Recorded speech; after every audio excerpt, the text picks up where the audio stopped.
आज जो हम पार्ट कवर करने जा रहे हैं वो है दक्षिण एशियाई क्षेत्रीय सहयोग संगठन, जिसको हम दक्षेस या सार्क के नाम से भी जानते हैं, south Asian association of regional cooperation. ठीक है, एक इंपॉर्टेंट है। देखिए, इस वीडियो को चालू करने से पहले मैं आपको कुछ बेसिक चीजें आपको बता दूं कि जैसे कि बहुत सारे, क्योंकि हमको अंतर्राष्ट्रीय संगठन हमारे बहुत सारे हैं, हम उसमें से 30 से 32 अंतर्राष्ट्रीय संगठन हमारी क्लास में भी कवर करेंगे और उम्मीद है कि पूरे जो क्वेश्चन है वो उसी से बनेंगे। लेकिन क्योंकि उसमें भी हमारे 50 नंबर का सेक्शन है, तो आपने देखा होगा 10 नंबर और 8 नंबर जो है, यानी 10 नंबर का एक क्वेश्चन और 8 नंबर के 2 क्वेश्चन, उसमें से एक क्वेश्चन जो रहता है अंतर्राष्ट्रीय संगठन से रहता है। तो आप जो 18 नंबर का पार्ट अब श्योर शॉर्ट जो है 5 से 6 संगठन करके उस 18 नंबर के क्वेश्चन को कवर कर सकते हो। देखिए, सिलेबस में अगर आप देखेंगे गौर से, तो सिलेबस में कुछ चीजें साफ तौर पर लिखी हुई है, जैसे कि यूएनओ लिखा हुआ है, संयुक्त राष्ट्र संघ, उसके बाद सार्क लिखा हुआ है, ब्रिक्स लिखा हुआ है, वर्ल्ड बैंक आईएमएफ लिखा हुआ है, वर्ल्ड बैंक लिखा हुआ है। यानी ये सब चीजें जो है हमारे सिलेबस में स्पेशली मेंशन की गई है, जैसे कि WTO भी लिखा हुआ है। तो ये आप 1 2 3 4 5 6 ये 6 संगठन को करिए, आपका 10 और 8 नंबर का क्वेश्चन फिक्स तौर पे पूरा बन जाएगा। ठीक है, इसी के अंदर अगर आप देखेंगे तो एक और लिखा हुआ है एशियाई बैंक, एशियाई विकास बैंक। तो ये टोटल जो जितना हमारे सिलेबस में स्पेशली मेंशन करके दिया हुआ है जो संगठन के नाम, आपके 10 नंबर और 8 नंबर के क्वेश्चन वहीं से आएंगे। 2 नंबर के भी 90% क्वेश्चन वहीं से रहेंगे, 1-2 बाहर होगा। ठीक है, 4 नंबर में भी वैसे ही रहेगा। ठीक है, लेकिन यहाँ पर जो बड़े क्वेश्चन है वो इनसे बाहर नहीं जाएंगे। जैसे कि आप अगर पिछले बार के क्वेश्चन उठा के देखेंगे तो 10 नंबर में आपसे यूएनओ पूछा गया है और आईएमएफ पूछा गया है, 8 नंबर पे एशियाई विकास बैंक पूछा गया है। तो बाकी अगर आप देखेंगे तो जो आपके बड़े क्वेश्चन इस बार भी बन सकते हैं, यूएनओ बन सकता है, सार्क बन सकता है, ब्रिक्स बन सकता है, WTO बन सकता है। ठीक है, क्योंकि इनका ही जो है भारत में सीधा सीधा प्रभाव पड़ता है। बाकी जितने संगठन है वो 2 नंबर और 4 नंबर में उससे क्वेश्चन आएंगे, जितने भी हम छोटे छोटे पढ़ रहे हैं। ठीक है, लेकिन जो साफ साफ आपके सिलेबस में लिखा हुआ है उसी से क्वेश्चन आपके 10 नंबर और 8 नंबर में आएगा। ठीक है, तो ये जो 6 से 7 संगठन है इसको आप अच्छे से कीजिए, आपका 18 नंबर तो यही फिक्स हो जाएगा।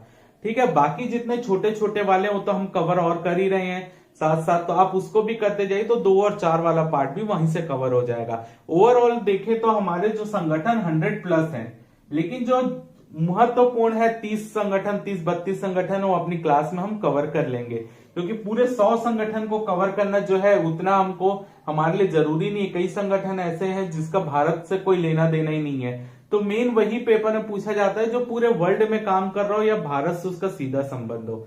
ठीक है, ऐसे संगठन नहीं पूछेगा जिसका भारत से सीधा संबंध ना हो या भारत की अर्थव्यवस्था में उसका कोई प्रभाव ना पड़ता हो। क्लियर है, तो ये वाले पार्ट को आप अच्छे से कवर कीजिए, आपका 18 नंबर यहां से फिक्स हो जाएगा। चलिए चालू करते हैं। हम सबसे पहले देखते हैं दक्षिण एशियाई क्षेत्रीय सहयोग संगठन, यानी दक्षेस जिसको बोला जाता है। आपसे 2 नंबर में पूछा भी जा सकता है दक्षेस का पूरा फुल नेम क्या है, तो वह दक्षिण एशियाई क्षेत्रीय सहयोग संगठन, इंग्लिश में इसी को बोला जाता है सार्क, यानी south Asian association of regional cooperation. ठीक है, अब देखिए यहाँ पर जो है दक्षेस जो हमारे सिलेबस में साफ तौर पर लिखा हुआ है, यानी इससे 10 या 8 नंबर में बड़े क्वेश्चन में हम इससे क्वेश्चन बन सकता है। तो हम इसको पूरे डिटेल में कवर करेंगे। इसके अंतर्गत जितने भी पार्ट्स हैं, उसका संगठन कैसा होता है, साप्टा क्या है, साप्टा क्या है, ठीक है, इसका भारत में क्या प्रभाव पड़ता है, ये सब पार्ट हम पूरा इसी क्लास में आज कवर करेंगे। ठीक है, तो अगर हम देखें तो सार्क के गठन का प्रस्ताव जो है वो 1980 में आया था, जब बांग्लादेश के जो तत्कालीन राष्ट्रपति थे जिया उर रहमान, उन्होंने जो है यहाँ पर सार्क जैसे एक संगठन होना चाहिए, इसकी उन्होंने अपनी मांग रखी थी। ठीक है, तो दक्षिण एशिया के जितने भी देश हैं उनके सामने उन्होंने ये बोला था कि हमारे पास एक सार्क जैसा संगठन होना चाहिए। ठीक है, जिसमें हम आपस में मिलकर सहयोग करके एक संगठन बनाए, ताकि हमारा व्यापार अच्छा हो सके, हम अपने क्षेत्र के जीवन स्तर को उठाने का प्रयास कर सके, जो लोगों का जीवन स्तर है। अगर आप देखेंगे तो ये जो हमारे 5 से 7 से 8 जो देश आते हैं सार्क के अंतर्गत, अगर आप विश्व के पूरे अर्थव्यवस्था में देखेंगे तो पूरे विश्व की जितनी अर्थव्यवस्था उसका 2% जो पैसे हैं वो इन सार्क देश के पास है केवल, और जनसंख्या का 22% जो है वो इन्हीं देशों में रहता है। जो दक्षिण एशियाई देश है, यानी दक्षिण एशियाई देश विश्व की जनसंख्या का 22% शेयर रखता है, लेकिन अगर पूरे विश्व की अर्थव्यवस्था में देखेंगे तो केवल 2% योगदान है। यानी आप इससे लगा सकते हैं एक अनुमान कि दक्षिण एशिया के जो देश हैं वो आर्थिक रूप से कमजोर देश हैं। ठीक है, तो यहां पर जो है आर्थिक रूप से अगर जो कमजोर देश हैं वो अगर आपस में मिलकर काम करेंगे तो हमारा जो है सभी देशों का कुछ ना कुछ विकास होगा। अपनी तकनीक को एक दूसरे के देश में देंगे, एक दूसरे से व्यापार करेंगे, कम पैसों में व्यापार करेंगे, जिससे जो है हर देश का आयात निर्यात भी जो है बढ़ेगा। और दूसरा जो है अगर हमारी मिलकर जो है इकोनॉमिक बूस्ट करने का प्रयास करेंगे। ये इसलिए जो है मुख्य रूप से सार्क का गठन किया गया है। तो इसका प्रस्ताव 1980 में जियाउर रहमान ने रखा था। 7 से 8 दिसंबर 1985 आपको याद रखना है, 7-8 दिसंबर 1985 ढाका बांग्लादेश में जो है ये 7 राष्ट्रों के जो राष्ट्राध्यक्ष थे वो आपस में मिलते हैं और सार्क का गठन करते हैं। कौन कौन से 7 देश मिलते हैं? भारत, पाकिस्तान, बांग्लादेश, श्रीलंका, नेपाल, भूटान और मालदीव। ये 7 देश के जो राष्ट्राध्यक्ष थे उनकी बैठक होती है ढाका बांग्लादेश में 7 से 8 दिसंबर 1985 को, और यहां पर जो है सार्क नामक संस्था का गठन कर दिया जाता है। यानी दक्षिण एशियाई क्षेत्रीय सहयोग संगठन का गठन, दक्षस का गठन कर दिया जाता है। जिसमें आपको यह भी पूछा जा सकता है कि दक्षस के संस्थापक सदस्य कौन थे? भारत, पाकिस्तान, बांग्लादेश, श्रीलंका, नेपाल, भूटान और मालदीव। क्लियर है? इसके बाद जो है एक और देश जो है वो सार्क में शामिल हुआ है, वो है अफगानिस्तान। तो वो कैसे शामिल हुआ? 12 से 13 नवंबर 2005 12 से 13 नवंबर 2005 ढाका में सार्क का 13वां शिखर सम्मेलन होता है। प्रतिवर्ष जो होता है सार्क का सम्मेलन होता है, कई कारणों से टल भी जाता है, लेकिन इसके संविधान के अनुसार, चार्टर के अनुसार प्रतिवर्ष सार्क का सम्मेलन होना चाहिए। तो 13वां जो शिखर सम्मेलन हुआ था 12 से 13 नवंबर 2005 ढाका में, वहां पर सार्क देश के जितने सार्क देश थे वहां के जो राष्ट्राध्यक्ष है उन्होंने ये निर्णय लिया कि अफगानिस्तान को भी सार्क देशों में शामिल कर लेना चाहिए। ठीक है, तो ये अफगानिस्तान को सार्क देशों में शामिल कर लेना चाहिए, ये प्रस्ताव आया था 13वें शिखर सम्मेलन ढाका में। ठीक है, इसके बाद अप्रैल 2007 नई दिल्ली में सार्क का 14वां शिखर सम्मेलन होता है, जहां पर अफगानिस्तान के जो राष्ट्राध्यक्ष थे वो पहली बार शामिल होते हैं, जो सार्क सम्मेलन की मीटिंग होती है। यानी आप बोलेंगे अफगानिस्तान कौन से सार्क सम्मेलन में शामिल हुआ? 14वें सार्क शिखर सम्मेलन नई दिल्ली में जो हुआ था 2007 में, अफगानिस्तान जो है सार्क देशों का, सार्क संगठन का एक सदस्य बन गया। क्लियर है? तो वर्तमान में कितने हैं सार्क संगठन के देश? 8। कौन कौन से? भारत, पाकिस्तान, बांग्लादेश, श्रीलंका, नेपाल, भूटान और मालदीव। और 8वां सदस्य बना अफगानिस्तान, जो कि 2007 में सार्क के 14वें शिखर सम्मेलन में शामिल हुआ। ठीक है, तो सार्क का जो मुख्यालय है वो है काठमांडू, नेपाल में। आपको याद रखना है काठमांडू, नेपाल में जो है सार्क का मुख्यालय है। तो ये हो गया कुछ बेसिक जानकारी सार्क के बारे में। अब हम यहाँ पर कवर करते हैं कि सार्क बनाने का उद्देश्य क्या है, यानी सार्क का उद्देश्य क्या है। तो यहाँ पर जो है सार्क देशों की जब पहली बार मीटिंग हुई थी यहाँ पर 7 से 8 दिसंबर 1985 को, तो सार्क का एक चार्टर संविधान बनाया गया और उस संविधान के अनुच्छेद 1 धारा 1 या आर्टिकल 1 के अनुसार सार्क के कुछ उद्देश्य बताए गए कि सार्क का गठन क्यों किया जा रहा है।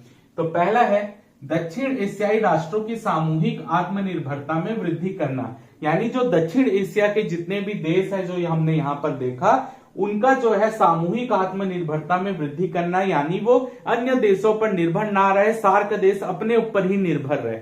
जितने भी है, जैसे कि भारत जो है निर्भर रहे इन देशों के ऊपर, पाकिस्तान इन देशों के ऊपर, यानी सामूहिक रूप से आत्मनिर्भर हो जाए। हमको जो भी चीज आयात निर्यात करनी है वो हम अपने ही देशों से करें। ठीक है, बाहर हम इन सार्क देश के अलावा कई और देश में जाकर ना करें।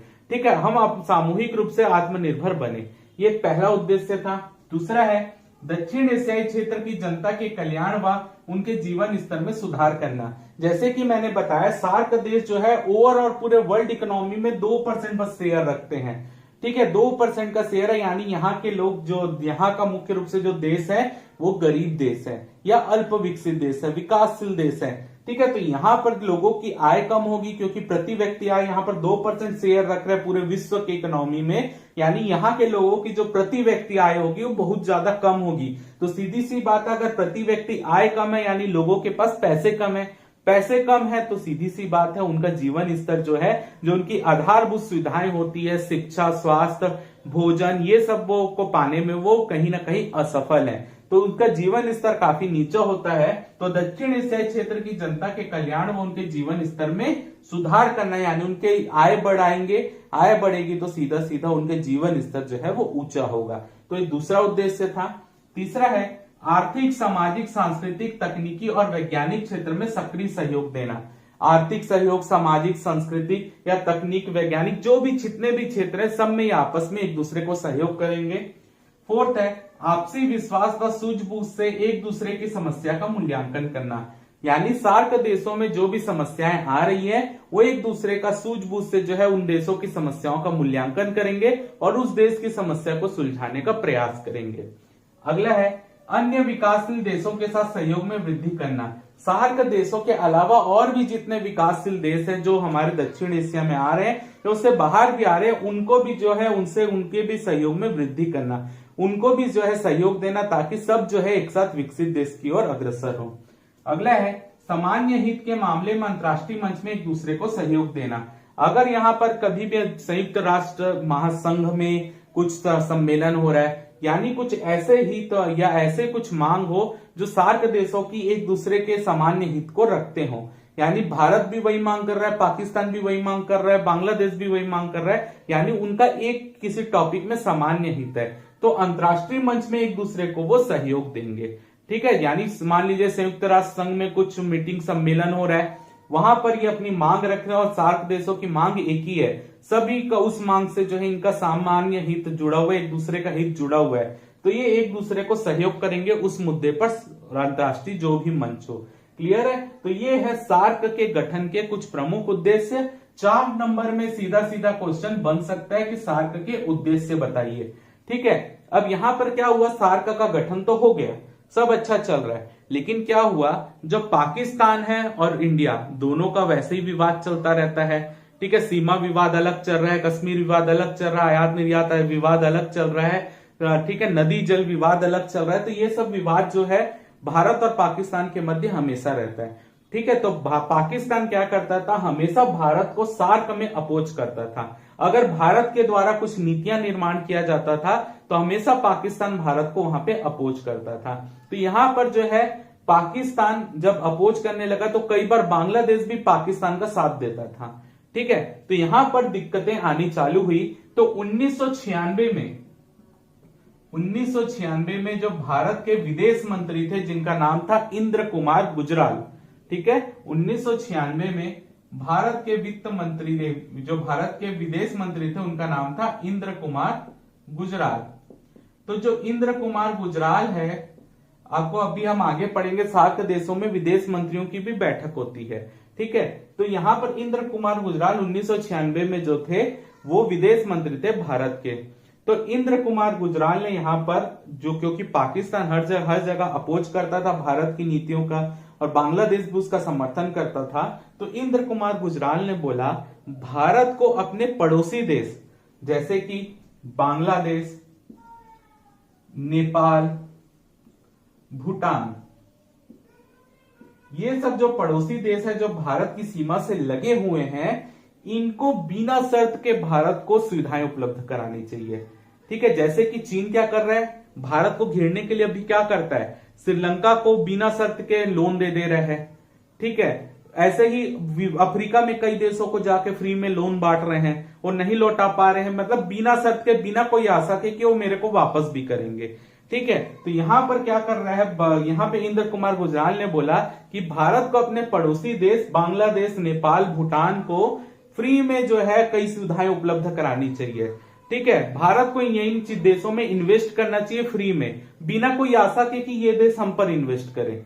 ठीक है, बिना कोई आशा के इन देशों में भारत को इन्वेस्ट कर देना चाहिए और इनसे कोई उम्मीद ही नहीं रखना चाहिए कि ये हमारे देश में इन्वेस्ट करेंगे। तो इससे क्या होगा, अगर यहां पर हम ज्यादा इन्वेस्ट करने लगेंगे, फ्री में इनको सुविधाएं उपलब्ध कराने लगेंगे, तो ये देश जो है हमारे बोझ के तले दब जाएंगे। ठीक है, यानी हम इनको इतना सपोर्ट कर दें कि हमारे बोझ के तले दब जाए, तो जो पाकिस्तान हमको यहाँ पे अपोज कर रहा है और उसका साथ ये देश देने आ जाते हैं, वो देश देना बंद कर देंगे। तो भारत जो है अपनी कूटनीतिक रणनीति के चलते जो है सार्क में अपनी जो उसकी साठगांठ है वो स्थापित कर लेगा, अगर इन देशों को वो आर्थिक रूप से सक्षम बनाने में मुफ्त में सुविधाएं उपलब्ध कराए। क्योंकि भारत जितने भी सार्क देश शामिल आप देख लीजिए, उसमें सबसे बड़ी इकोनॉमी जो है वो भारत की इकोनॉमी है। इसलिए जो सार्क देश के बाकी जितने भी 8 देश हैं, वो भारत को सार्क देश का बिग ब्रदर बोलते हैं। ठीक है, आपको याद रखना है कि भारत को सार्क देशों में बिग ब्रदर के नाम से जाना जाता है, यानी बड़ा भाई। क्योंकि भारत के जो है, भारत की अर्थव्यवस्था बाकी सार्क देशों की अर्थव्यवस्था के मुकाबले मजबूत है। ठीक है, इसलिए जो है यहाँ पर इंद्र कुमार गुजराल ने बोला कि हमको इन देशों को सहयोग देना चाहिए पाकिस्तान को अपोज करने के लिए। इसी को बोलते हैं हम गुजराल सिद्धांत। ठीक है, यही कहलाता है गुजराल सिद्धांत, यानी हमको इन देशों को मदद करके बोझ तले दबा देना है, और जो है इनसे कोई भी आशा नहीं रखने की हमारे ऊपर इन्वेस्ट करें। हम इन पर इन्वेस्ट करते हैं ताकि हम पाकिस्तान को सार्क देशों में अपोज कर पाए। ठीक है, तो इसी के लिए यह सिद्धांत जो इंद्र कुमार गुजराल, जो भारत के विदेश मंत्री थे 1996 में, उन्होंने दिया, जिसको हम गुजराल सिद्धांत के नाम से भी जानते हैं। क्लियर है? तो यहाँ पे हमारा जो बेसिक पार्ट था, सार्क का उद्देश्य क्या है, सार्क का गठन कैसे हुआ, ये पार्ट हमारा कंप्लीट हो गया।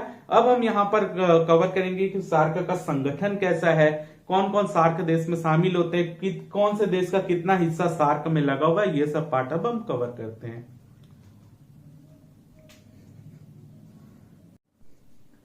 अब हम यहाँ पर जो कवर कर रहे हैं वो है सार्क की संस्थाएं कौन कौन सी, यानी सार्क का संगठन कैसा का होता है।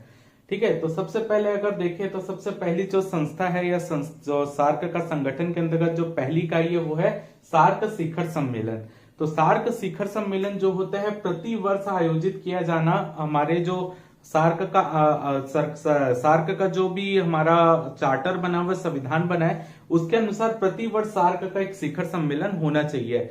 और इस शिखर सम्मेलन में जो जितने भी सार्क के जो राष्ट्राध्यक्ष है, जो प्रमुख होते हैं अपने देशों के, वो यहाँ पर शामिल होते हैं। जैसे भारत की तरफ से अगर वर्तमान में आपने देखा होगा, प्रधानमंत्री नरेंद्र मोदी ने सार्क शिखर सम्मेलन में जाने से मना कर दिया था, पाकिस्तान में जब ये उरी हमला हुआ था उस समय के आसपास।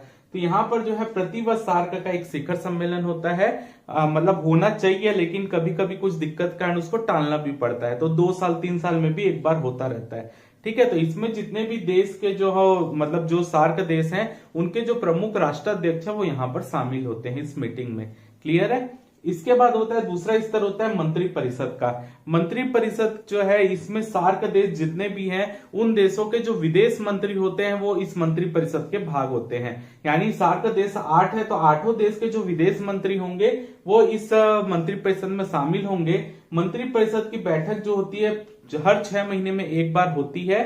ठीक है, इसमें जो इस मंत्री परिषद का काम क्या होता है, सार्क की नीति निर्धारित करना, यानी सार्क जो है किस तरीके से काम करेगा, उसके नियम क्या होंगे, वो सब निर्धारित करना। दूसरा, सामान्य हित के मुद्दों पर निर्णय लेना, ऐसा कोई भी डिसीजन लेना जिसमें सभी सार्क देशों का हित जुड़ा हो।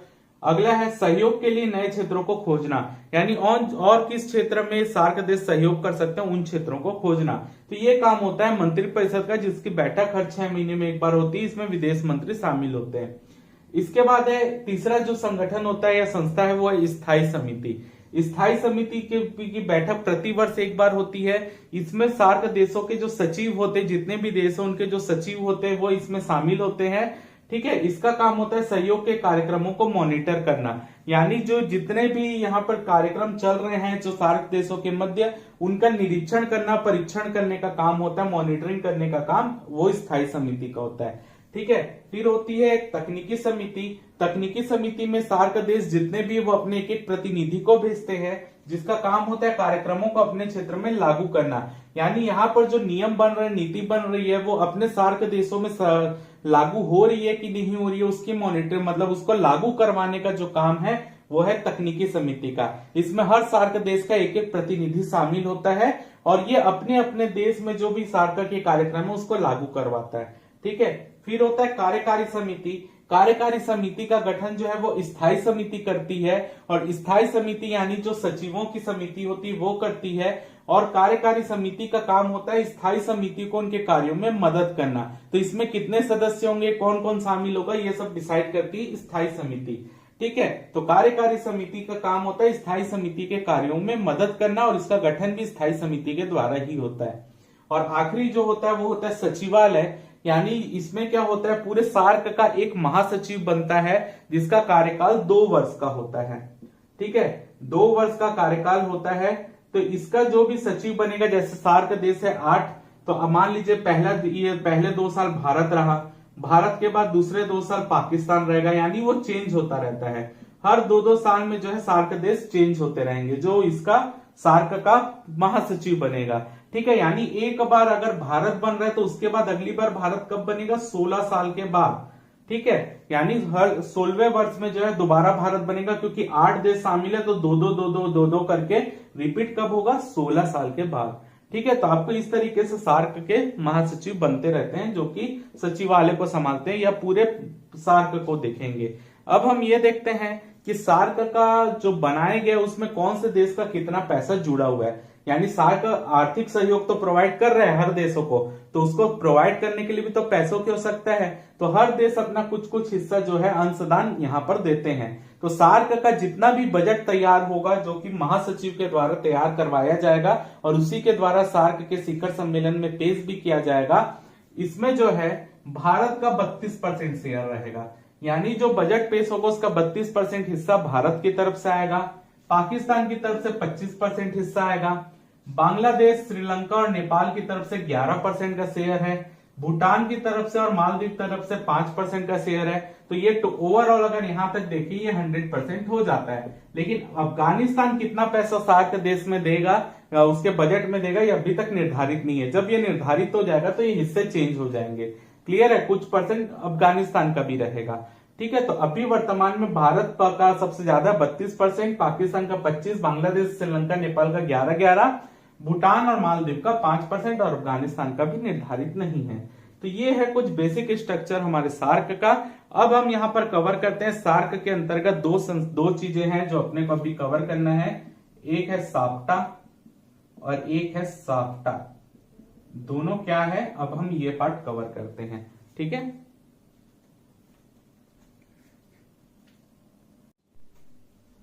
अब हम यहाँ पर जो पार्ट देखते हैं वो है दक्षिण एशिया वरीयता व्यापार समझौता, जिसको हम बोलते हैं south Asian preferential trading arrangement या साप्टा के नाम से इसको जाना जाता है। देखिए, जब सार्क का गठन हुआ तो सार्क के गठन के बाद जैसे सार्क का उद्देश्य था कि आर्थिक रूप से जो है हम एक दूसरे देश को सहयोग करेंगे। ठीक है, तो सहयोग कैसे कर सकते हैं, जो हम चीजें आयात निर्यात कर रहे हैं हम अपने सार्क देशों से, उनके शुल्क में कमी की जाए।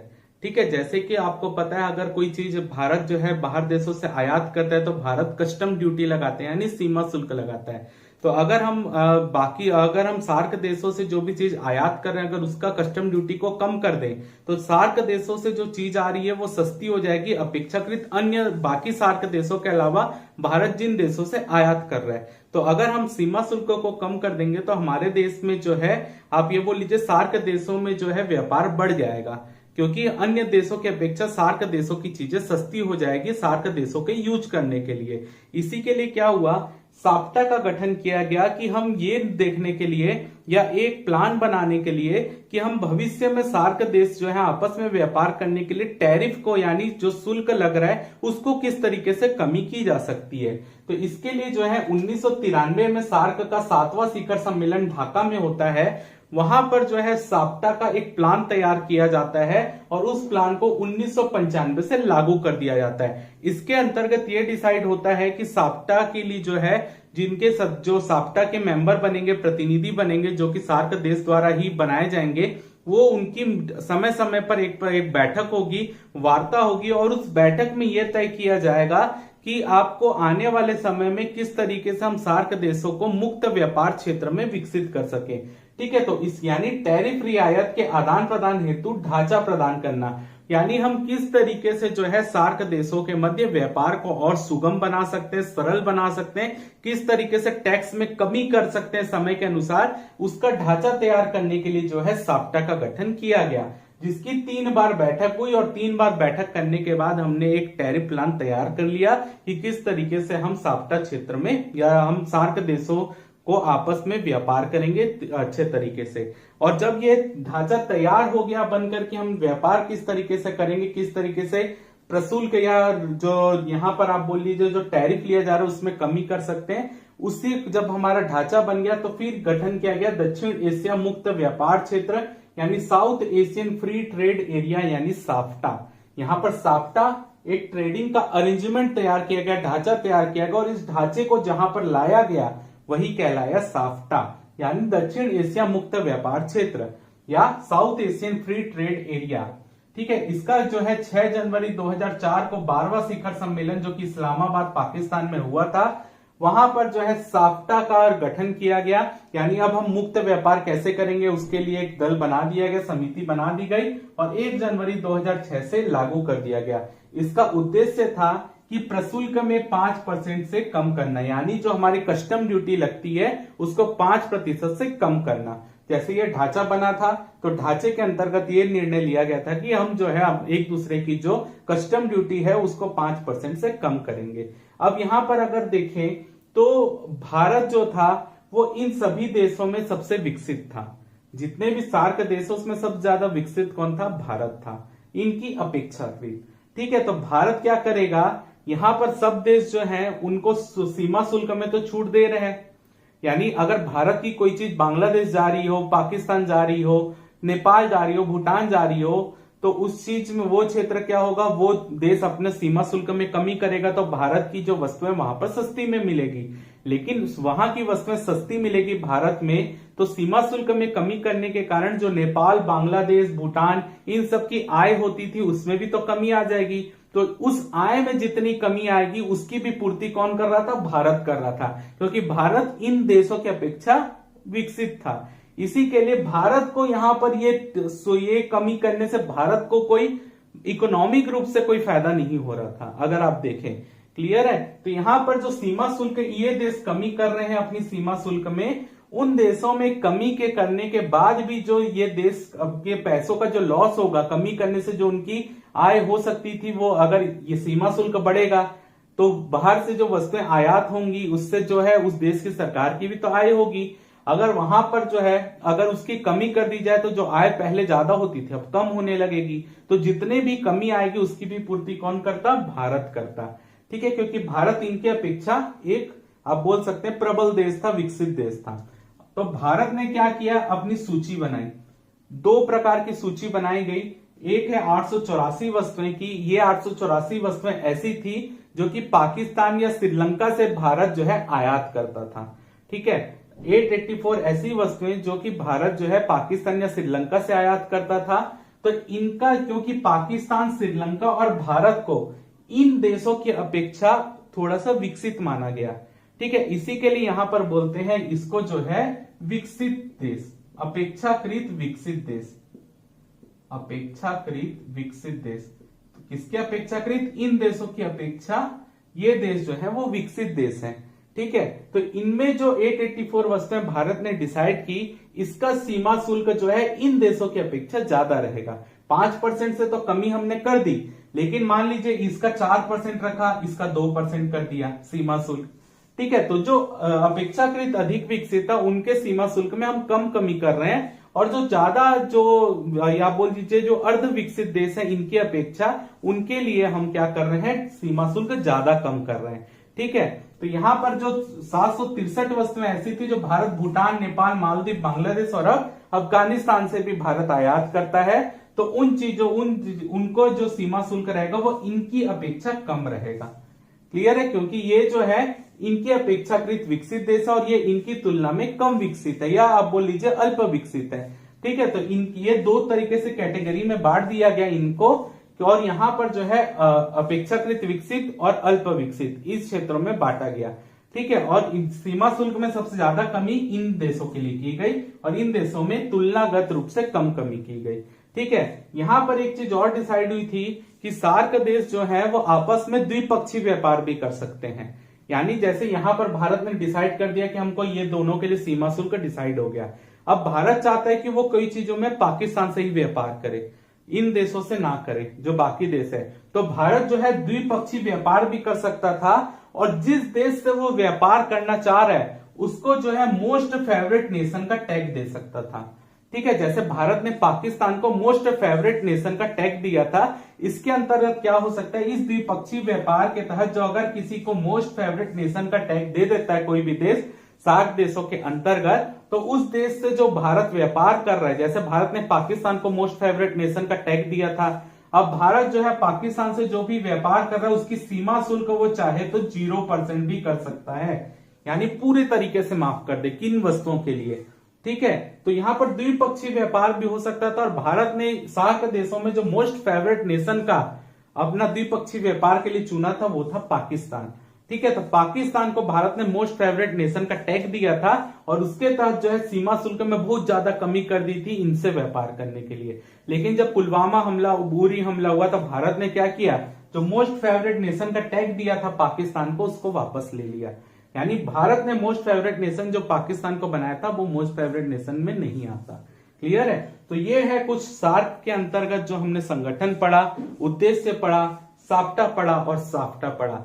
अगर आप ओवरऑल देखें तो भारत को जो है सार्क देशों के व्यापार में उतना लाभ नहीं हो पा रहा है, क्योंकि भारत अपेक्षाकृत इन देशों के मुकाबले भारत बहुत विकसित है इन देशों के मुकाबले।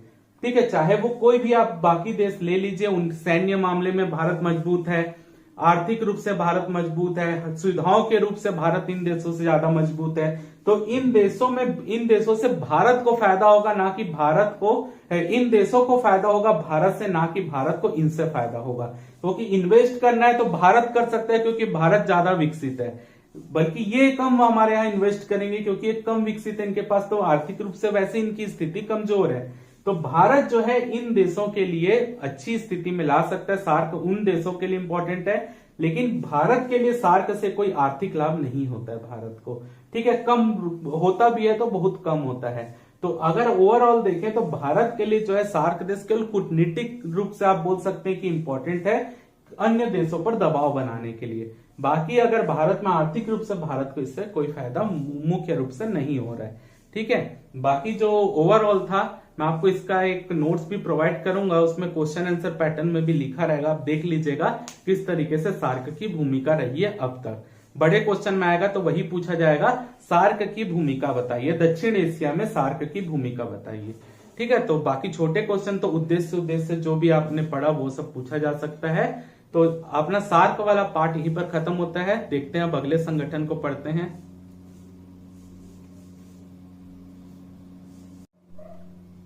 अब हम यहाँ पर जो संगठन पढ़ने जा रहे हैं वो है एमनेस्टी इंटरनेशनल। ठीक है, पिछले बार 4 नंबर में इससे क्वेश्चन पूछा गया था, क्योंकि मैंने जैसे आपको बताया स्पेशली हमारे सिलेबस में मेंशन नहीं है, हमारे सिलेबस में अन्य क्षेत्रीय संगठन इस तरीके से लिखा हुआ है। तो ये देखिए यहाँ सिलेबस में मेंशन नहीं है, तो ये क्वेश्चन पूछा गया 4 नंबर में या 2 नंबर में आएगा। ठीक है, उससे ज्यादा बड़े क्वेश्चन में ये क्वेश्चन नहीं जाते। ठीक है, तो एमनेस्टी इंटरनेशनल जो है उसका गठन 1961 में हुआ था। एक वकील थे इंग्लैंड के रहने वाले जिनका नाम था पीटर बेंसन, उनके द्वारा जो है एमनेस्टी इंटरनेशनल का गठन किया गया था 1961 में लंदन यूके। ठीक है, इसका उद्देश्य यह था विश्व भर में मानव अधिकारों के हनन गतिविधियों को प्रकाश में लाना।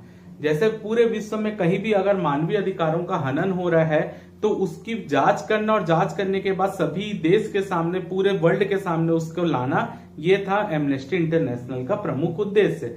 चाहे वो किसी भी चीज से हो, कैदियों से रिलेटेड हो, उनकी उत्पीड़न हो रहा हो, महिलाओं का उत्पीड़न हो रहा हो, यौन शोषण हो रहा हो, ऐसी कोई भी घटनाएं हो रही हो जिससे मानवाधिकारों का हनन हो रहा है, तो उसको जो है सभी के सामने प्रकट करवाना, प्रकाश में लाना, ये एमनेस्टी इंटरनेशनल का उद्देश्य है। ठीक है, अगर हम इसके कुछ कार्य देखें एमनेस्टी इंटरनेशनल के, तो पहला कार्य महिला, बच्चों व अल्पसंख्यकों के अधिकारों की रक्षा करना। यानी अगर कहीं पर महिलाओं के साथ शोषण हो रहा है, ठीक है, बलात्कार हो रहे हैं, यौन शोषण हो रहा है, उसके बाद उनकी सुनवाई नहीं हो रही है। ठीक है, जैसे कि भारत में देखे बहुत सारे केस चलते रहते, सुनवाई नहीं होती है, अंत में इंसाफ मिलते बहुत देरी हो जाती है। ठीक है। तो यहाँ पर एमनेस्टी इंटरनेशनल क्या काम करता है कि जो देरी हो रही है उनको सामने लाएगा, ठीक है। कई महिलाएं ऐसी होती जो केस ही नहीं करती, तो उनको प्रोत्साहित करेंगे कि केस करे, ठीक है। सजाओं को, जो बलात्कार रोकने के लिए सजाओं को थोड़ा कड़ा किया जाए ताकि जो है ये सब घटनाएं में कमी ला सके। तो महिला, बच्चों व अल्पसंख्यकों के जो भी अधिकार हैं उनको वो अधिकार दिलवाने के लिए एमनेस्टी इंटरनेशनल कार्य करता है। अगला, उत्पीड़न का अंत। किसी प्रकार का भी उनका शोषण किया जा रहा हो, किसी का भी, चाहे वो महिला हो, पुरुष हो, बच्चे हो, जो भी हो, अगर उनका किसी भी प्रकार से शोषण किया जा रहा है तो उसको अंत करना है, ठीक है। उसके लिए कड़े से कड़े नियम बनवाना है सरकारों के द्वारा। मृत्यु की सजा के उन्मूलन, इन्होंने सबसे पहली मांग की थी 1977 में, मांग की थी कि फांसी की सजा को बंद कर दिया जाए, यानी किसी को भी फांसी की सजा ना मिले, ठीक है।